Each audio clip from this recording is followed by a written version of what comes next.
My name is Julie Baker. I am in the Boston area. I live 2 blocks from Boston. Some people lie and say they live in Boston and they live in the surrounding area, but I live 2 blocks from Boston, so I'm allowed to say I'm in Boston.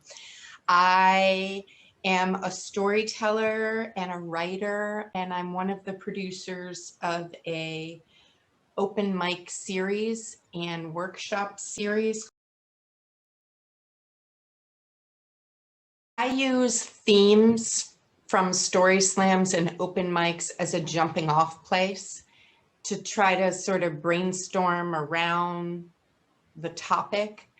It's very important to me to be present and to contain my story rather than tell you a story about dance from the first time I ever danced until this morning's dance party. I need to tell you about a particular dance. So I need to contain my stories and be present. My tip is one that I've just discovered, which is, this is, I guess, the one for established storytellers. I started doing the 99-second stories as a way to focus on the stories in my life, focus on the story-worthy moments in my life. Because I committed to record a 99-second story every day, I have to find something, and there's always something.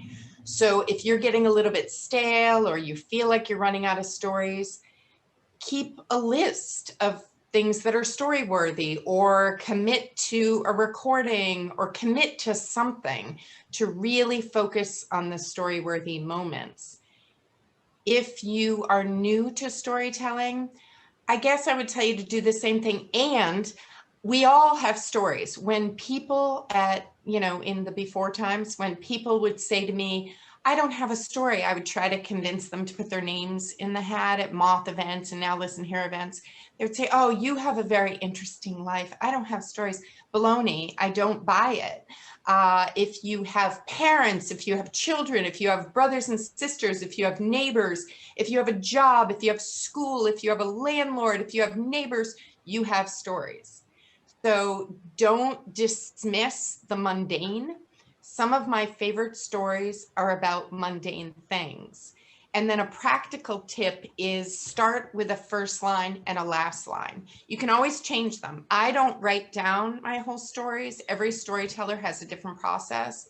I start with a first line and a last line, and then the middle kind of works itself out when I'm practicing it because it's real life and it happened to me.